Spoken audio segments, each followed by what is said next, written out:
Hello बच्चों, आज जो हम डिस्कस करने जा रहे हैं problem based concept on projectile motion. या ये कहिए कि प्रोजेक्टाइल मोशन से रिलेटेड टिप्स। अगर आप आज का लेक्चर बढ़िया से देखते हैं, क्लास करते हैं, तो पूरा प्रोजेक्टाइल का कोई भी प्रॉब्लम बन जाएगा। कोई भी प्रॉब्लम पूरे प्रोजेक्टाइल मोशन का बन जाएगा। इसलिए ध्यान से देखिए, ये बहुत ही इंपॉर्टेंट लेक्चर।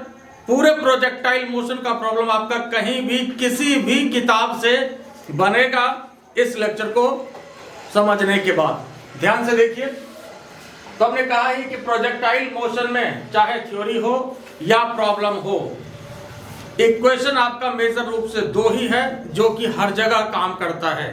इक्वेशन हम लोग लेते हैं एक बार हॉरिजेंटल डायरेक्शन में और एक बार वर्टिकल डायरेक्शन में। एक बार हॉरिजेंटल डायरेक्शन में और एक बार वर्टिकल डायरेक्शन में। हॉरिजेंटल डायरेक्शन का वेलोसिटी क्या होता है? हमेशा कांस्टेंट होता है। हॉरिजेंटल डायरेक्शन का वेलोसिटी हमेशा कांस्टेंट होता है और वर्टिकल डायरेक्शन का वेलोसिटी हमेशा चेंज करता है। हॉरिजेंटल डायरेक्शन का वेलोसिटी कांस्टेंट क्यों होता है? क्यों होता है? इसलिए कि हॉरिजेंटल डायरेक्शन में कोई भी फोर्स नहीं लगता है, कोई भी एक्सेलरेशन नहीं होता है, कोई भी फोर्स नहीं लगता है, कोई भी एक्सेलरेशन नहीं होता है। इस वजह से वेलोसिटी हमेशा कांस्टेंट रहता है। आई बात समझ में? तो यहां देखिए, सबसे पहले हम बात कर रहे हैं, जैसे मान लीजिए अगर यह कोई भी टावर का टॉप पॉइंट है या किसी भी हाइट से अगर किसी भी पार्टिकल को प्रोजेक्ट किया गया हो, किसी भी हाइट से किसी पार्टिकल को प्रोजेक्ट किया गया हो, ठीक है, कोई भी हाइट है, यहां से किसी भी पार्टिकल को प्रोजेक्ट किया गया हो और मान लेते हैं यहां पर इसका वेलोसिटी ऑफ प्रोजेक्शन u है, ये एंगल थीटा है और ये आपको पता है कि इधर वाला वेलोसिटी u cos थीटा होगा और इधर वाला वेलोसिटी u sin थीटा। तो पहले देखिए कि इसमें क्वेश्चन आपके कितना बन सकता है। कई क्वेश्चन इसमें बन सकता है। ये कंप्लीट प्रोजेक्टाइल का कंसेप्ट है। जैसे मान लीजिए इसमें पूछा जा सकता है कि यहां से यहां तक आने में कितना समय लगेगा। फिर आपसे पूछा जा सकता है कि ये जो पार्टिकल को फेंका गया, प्रोजेक्टाइल को फेंका गया, तो यहां से यहां तक गिरने में कितना समय लगेगा। तो कहने का मतलब क्या हुआ? यहां से यहां तक आना, फिर यहां से यहां तक जाना, दोनों टाइम यहां पर इंक्लूड होगा, ठीक है। फिर देखिए इसमें दूसरा क्वेश्चन पूछा जा सकता है कि यहां पर क्या वेलोसिटी होगा, ठीक है। जब गिरेगा बॉडी तो उस समय क्या वेलोसिटी होगा, यह पूछा जा सकता है। फिर यह भी पूछा जा सकता है कि जब यहां पर गिरेगा, यहां पर जब रहेगा बॉडी, उस समय क्या वेलोसिटी होगा। तो कई क्वेश्चन इसमें पूछा जा सकता है। तो कंसेप्ट को समझना है पहले, और इसमें हम क्वेश्चन आपको सबसे पहले ये दे रहे हैं कि मान लीजिए कि यहां से यहां तक जब बॉडी जाता है तो समय कितना इसमें लगेगा, ठीक है। ये बात तो हम करेंगे, ये बाकी और भी कई क्वेश्चन की बात करेंगे। सबसे पहले देखिए कि अगर u आपका वेलोसिटी ऑफ प्रोजेक्शन है और ये एंगल क्या है? थीटा है, तो हॉरिजॉन्टल कंपोनेंट ऑफ वेलोसिटी कितना हो जाता है? u cos theta. Vertical component of velocity कितना हो जाता है? कितना हो जाता है? u sin theta. और इस डायरेक्शन में जब यहां पर ये पहुंचा, मतलब देखिए ये सेम लेवल है, तो इस बात को याद रखना, same level same velocity, same level same velocity, ठीक है। लेवल सेम होगा तो वेलोसिटी सेम होगा। ये वर्टिकल मोशन में भी लागू होता है और प्रोजेक्टाइल मोशन में भी लागू होगा। वर्टिकल मोशन में भी लागू होता है और प्रोजेक्टाइल मोशन में भी लागू होगा। तो यहां देखिए, जैसे यहां से जब बॉडी चला और यहां पर पहुंच गया, ठीक है, तो ये बताओ कि यहां पर जो वेलोसिटी ऑफ प्रोजेक्शन होगा, जिस वेलोसिटी से हम फेंके थे वही वेलोसिटी जब गिरेगा तो यहां पर होगा। मतलब अगर हम 50 मीटर पर सेकेंड से सपोज अगर यहां से प्रोजेक्ट करते हैं और यहां पर गिरेगा तो फिर 50 मीटर पर सेकेंड ही होगा। आई बात समझ में? यहां से जिस वेलोसिटी से फेंके थे, यहां जब गिरेगा तो वही वेलोसिटी होगा। आई बात समझ में? सेम लेवल सेम वेलोसिटी, और हॉरिजॉन्टल वेलोसिटी यहाँ कितना है u cos थीटा, तो यहाँ भी हॉरिजॉन्टल वेलोसिटी कितना होगा u cos थीटा। आई बात समझ में? फिर नीचे यहाँ देखिए वर्टिकल वेलोसिटी, यहाँ पर जो वर्टिकल वेलोसिटी है u sin थीटा, यहाँ भी नीचे vertical velocity u sin theta ही। तो वर्टिकल वेलोसिटी भी समान होगा, लेकिन फर्क किस बात का होगा? डायरेक्शन का फर्क होगा। किस बात का फर्क होगा?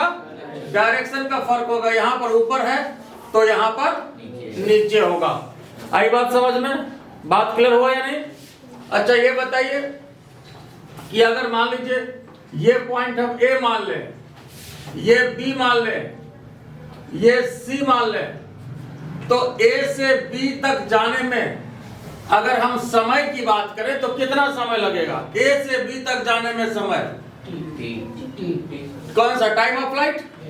मान लेते हैं कि A से B तक जाने में जो समय लगते हैं वो T1 है, तो ये टाइम ऑफ फ्लाइट होगा। और फिर B से C की बात करेंगे, मान लेते हैं कि B से C जाने में कितना लगता है? T2 लगता है। ठीक है, तो यहाँ देखिए सबसे पहले तो ये बताइए कि यह जो T1 है A से B तक जाने में जो समय लगेगा ये क्या होगा? टाइम ऑफ फ्लाइट इसका होगा। क्या फॉर्मूला लगेगा इसके लिए? टाइम ऑफ फ्लाइट का फॉर्मूला बोलिए, 2u sin theta upon g, यही ना? 2u sin theta upon g, ये टाइम ऑफ फ्लाइट हो गया। बोले इसमें कोई दिक्कत है? आई बात समझ में?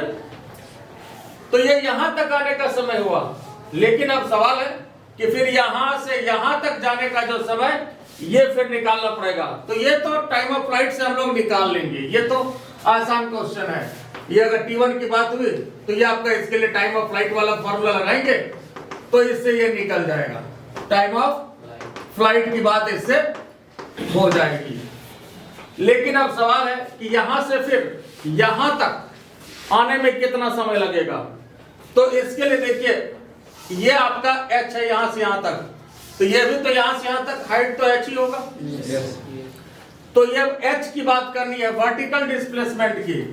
तो अगर वर्टिकल डिस्प्लेसमेंट की बात करें, वर्टिकल डिस्प्लेसमेंट की बात करें, ध्यान से देखिए, वर्टिकल डिस्प्लेसमेंट की बात करें तो h के लिए क्या इक्वेशन लेंगे? यहां से यहां कहें या यहां से यहां, हाइट तो बराबर है। मान लीजिए यहां से यहां अगर हम ले लेते हैं तो ये अगर कैपिटल H है, मान लीजिए अगर ये 100 मीटर है तो ये भी तो 100 मीटर ही होगा। कोई आपत्ति इसमें? ये अगर 100 मीटर है तो यह भी कितना होगा? 100 मीटर ही होगा। और नीचे गिरने के लिए कौन सा वेलोसिटी हम लोग कंसीडर करेंगे? कौन सा वेलोसिटी रेस्पॉन्सिबल होगा? कौन सा वेलोसिटी रेस्पॉन्सिबल होगा? H इक्वल टू U, बोलो, U sin theta t। Velocity तो u sin थीटा होगा, तो u sin theta t ut plus half g t square. और इसको दूसरा टाइम मान लेते हैं, यहाँ पर इसको हम लोग t2 मान लेते हैं। तो नीचे गिरने की अगर बात आती है तो यहाँ पर u sin theta vertical velocity इसके लिए रिस्पॉन्सिबल होगा। आई बात समझ में? बात क्लियर हुआ या नहीं? तो यहां देखिए h के लिए आपके पास ये फॉर्मूला आ गया। अब जो भी वैल्यू दिया रहेगा तो इससे क्या होगा, हम लोग T2 का वैल्यू निकाल लेंगे, यहां से T2 कैलकुलेट कर लेंगे। अब चाहे क्वाड्रेटिक इक्वेशन आ सकता है, लेकिन T2 हम लोग यहां से कैलकुलेट कर लेंगे। आई बात समझ में? क्वाड्रेटिक इक्वेशन आया, जो भी इक्वेशन आता है तो T2 मिल जाएगा आपको ऐसे। अब इसके बाद हम लोग क्या करेंगे? अब टोटल टाइम की बात होगी तो यहां से यहां तक कितना समय लग रहा है? फिर यहां से यहां तक T2, तो टोटल टाइम टेकन कितना होगा? टोटल समय जो लग रहा है, टोटल टाइम टेकन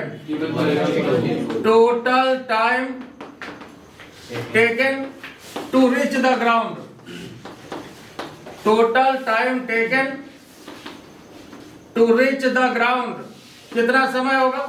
तो इसके लिए क्या करना पड़ेगा साहब? Total time t equal to क्या हो जाएगा? T1 plus T2।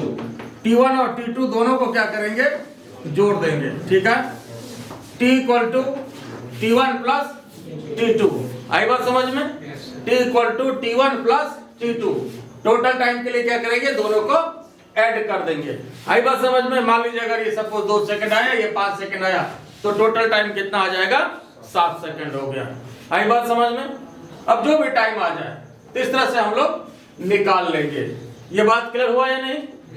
फिर देखिए, अब इसमें एक दूसरा जो इंपॉर्टेंट क्वेश्चन बनता है, फिर ये बताइए, जैसे यहां पर अगर वेलोसिटी पूछा जाए, यहां पर मतलब जब ये ग्राउंड पर गिरेगा तो उस समय अगर वेलोसिटी पूछा जाए तो कैसे निकालेंगे?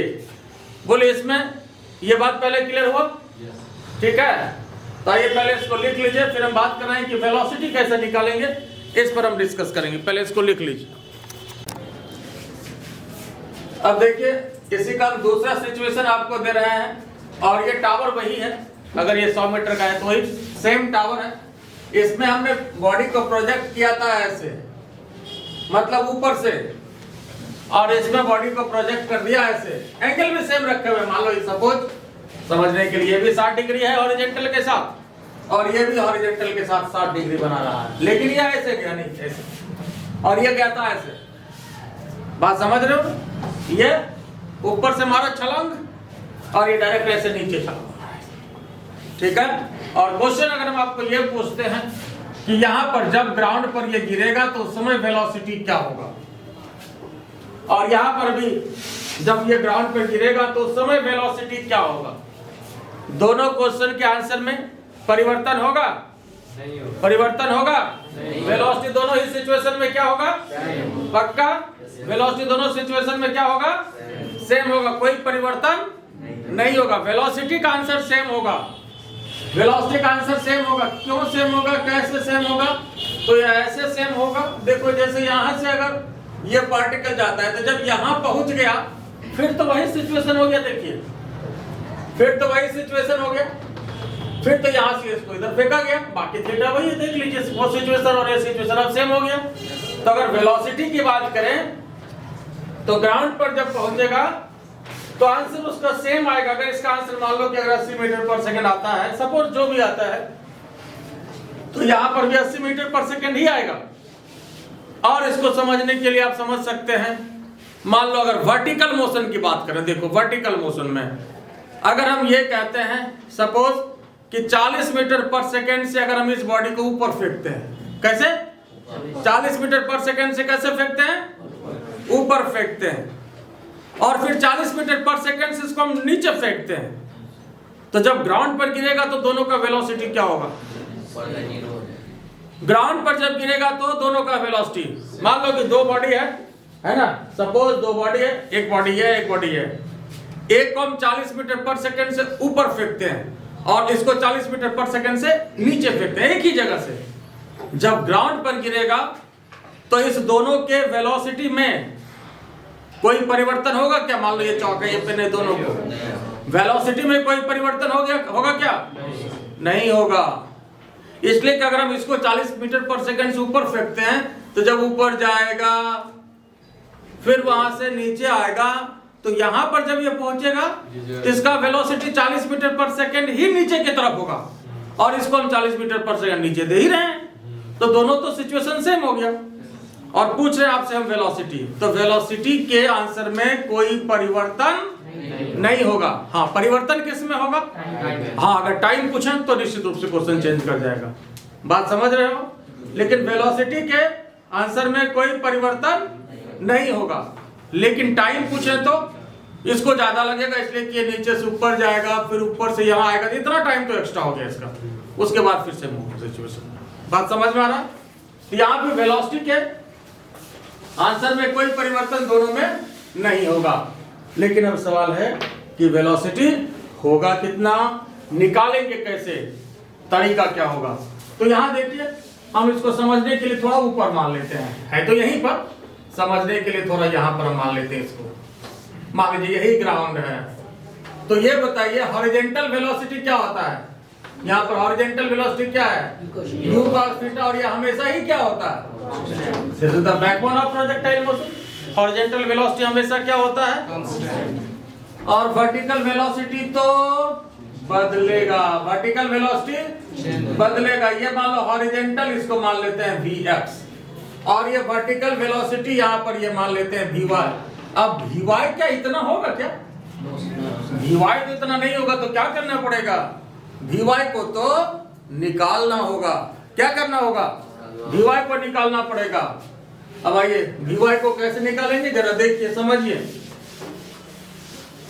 और जो भी आप जब बता रही है सारे कंसेप्ट का क्वेश्चन आपको जो है डिफरेंट कॉम्पिटिटिव एग्जाम में आया हुआ है, और ये पूरे टॉपिक का निचोड़ है। हर जगह आपको बस यही काम पड़ेगा, ठीक है। तो यहाँ देखिए, अब vy कैसे निकालेंगे? तो vy निकालने के लिए क्या तरीका होगा? एक सब फिगर इसका बना लेते हैं। मान लो यहाँ पर वेलोसिटी कितना है? u sin थीटा, और यहाँ पर हमें निकालना है, और h मान लीजिए, ठीक है, h के रूप में हमको दिया हुआ है, h मेरे को पता है। तो v निकालना है, u पता है, h पता है। कौन सा इक्वेशन ऑफ मोशन लगाया जाए? कौन सा? v square equal to u square plus 2as, है ना? v square equal to u square plus 2as। तो v के स्थान पे यहाँ vy स्क्वायर, u के स्थान पर u sin थीटा का स्क्वायर, और प्लस 2a के स्थान पर g, s के स्थान पर h। कोई तकलीफ इसमें? तो vy स्क्वायर इक्वल टू इतना मिल गया, u sin थीटा का स्क्वायर और प्लस 2gh। अब यहां देखो vx हमारे पास इतना है, vx इतना है, तो vx स्क्वायर कितना हो जाएगा? u square cos square theta. मान लो फर्स्ट, ये मान लो सेकंड। अब मन में वो सर स्क्वायर का है किए, तो आगे स्क्वायर का काम पड़ने वाला है। इसलिए कि यहाँ पर जो वेलोसिटी निकालना है, तो ये कैसा वेलोसिटी निकालना है साहब? Resultant velocity. अगर हम किसी पॉइंट पर आपको वेलोसिटी निकालने बोलते हैं, इसका क्या मतलब है? कैसा वेलोसिटी? कैसा वेलोसिटी? Resultant velocity. तो यहाँ पर ये रिजल्टेंट वेलोसिटी कैसे निकालेंगे? वेक्टर का कांसेप्ट। देखिए यहाँ पर कोई u cos थीटा है, इधर जो भी है vx है, vy है, तो रूट अंडर vx का स्क्वायर प्लस, पूरे फिजिक्स में सैकड़ों बार आपको आएगा जहां रिजल्टेंट की बात होती है, आया है ना हर जगह। तो vr equal to root under vx square plus vy square. बोलो इसमें कोई तकलीफ है? ठीक बात है। तो अब यहाँ पर देख लीजिए साहब, vr equal to resultant velocity की बात करेंगे, तो रिजल्टेंट वेलोसिटी के लिए क्या करना पड़ेगा? रिजल्टेंट वेलोसिटी क्या करना पड़ेगा?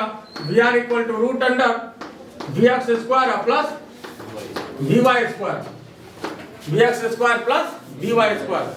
बोलो इसमें कोई तकलीफ है? समझ गए? तो यहाँ पर vr इक्वल टू कितना हो गया साहब? Root under vx square. निकाले में हम लोग कितना? देखो u square cos square theta, उसके बाद फिर vy स्क्वायर कितना साहब? u square sin square theta, अब प्लस बोलते चलो यार, क्या जवान आदमी है तुम लोग, बोलते चलो, है ना? 2gh। कोई दिक्कत इसमें? vx स्क्वायर के स्थान पर ये रखा, vy स्क्वायर के स्थान पर देखो ये u square sin square theta plus 2gh।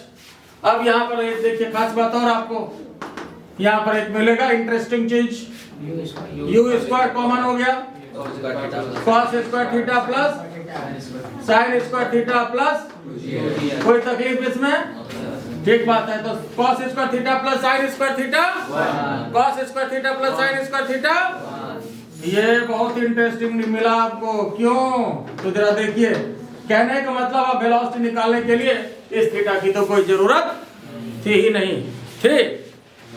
तो इसलिए जब क्वेश्चन आप बनाने लगते हैं तो आपको मन में आता है कि अरे इसके लिए तो थीटा नहीं दिया हुआ है क्वेश्चन में, कहाँ से लाएंगे, है ना? ये टेंशन हो जाता है, घर से लाएंगे कि ससुराल से लाएंगे, कहाँ से लाएंगे, तो ये सारा टेंशन हो जाता है ना? तो सवाल है कि आप टेंशन मत लो, सीधा अपना काम करते चलो। जो जरूरत होगा वही ना दिया जाएगा, जो जरूरत होगा वो मिलेगा, जो नहीं जरूरत है उसकी क्या जरूरत है, वो नहीं देगा आपको। तो वो रास्ते में यहाँ पर हट गया, तो इसकी जरूरत थीटा की नहीं थी। अब देख लीजिए यहाँ पर रिजल्टेंट वेलोसिटी के लिए आपके पास ये फॉर्मूला मिल गया, root under u square plus 2gh। आई बात समझ में? बोलो इसमें कोई दिक्कत है? ये बात क्लियर हुआ या नहीं? और इसी एग्जाम्पल पर इस क्वेश्चन को बनाइए आप लोग। जैसे मान लो हम हाइट दे दें 100 मीटर, क्या दे दिया हाइट? हाइट 120 कर देता हूं। हाइट 120 मीटर दिया, थीटा नहीं दिया, ठीक है, थीटा नहीं दिया, और ये वेलोसिटी ले लिया 60 मीटर पर सेकेंड। यू दे दिया 60 मीटर पर सेकेंड, थीटा नहीं दिया, नॉट गिवन, थीटा दिया हुआ नहीं है, एच आपका 120 मीटर है। तो साहब वेलोसिटी बताइए कि कितना होगा, वेलोसिटी कितना होगा जरा देखिए तो।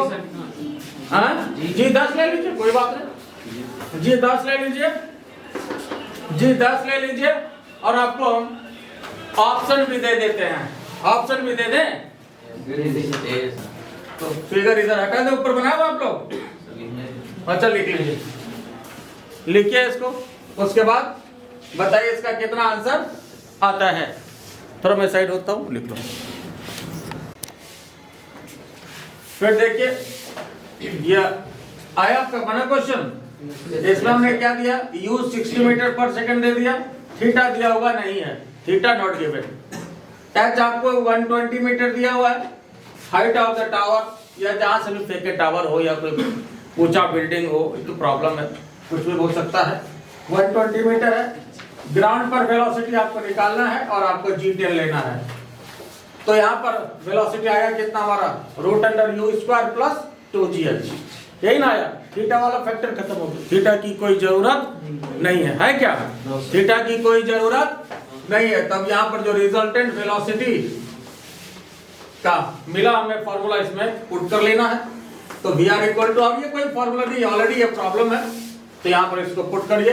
u का वैल्यू कितना साहब 60, तो 60 का स्क्वायर प्लस कितना 2g10 है, और h कितना है 120, तो रूट अंडर ये 3600 2400 है ना, तो ये रूट अंडर 6000 मीटर पर सेकंड, ये आपका वेलोसिटी है। ये क्वेश्चन आईटी में पूछा गया क्वेश्चन, बोले इसमें कोई दिक्कत है, ये क्लियर हो गया। तो ग्राउंड पर अगर वेलोसिटी पूछता है, आप जैसे देखो, जैसे ये ऐसे फेंका गया, और अगर ये ऐसे फेंका जाता है, जैसे जो क्वेश्चन दिया था आपको आरटी में, तो उसमें दिया था कि ऐसे फेंका गया, वो ऐसे फेंका गया, तो पहले तो क्या लगता है कि अच्छा ऐसे फेंका गया, तो लगता है कि ऐसे फेंका गया, तो फिर यहाँ पर वेलोसिटी में आंसर चेंज होगा क्या, ये सिचुएशन और ये सिचुएशन, ठीक है, बात समझ रहे हो। दोनों सिचुएशन क्या है, समान है, वेलोसिटी में कोई परिवर्तन नहीं होगा, चाहे जैसे फेंकना है फेंकिए, वेलोसिटी के आंसर में कोई चेंज नहीं होगा। हाँ, टाइम का अगर आंसर होगा तो फिर उसमें चेंज होगा, जो हमने पहले डिस्कस किया, टाइम में चेंज होगा, टाइम का आंसर डिफरेंट होगा।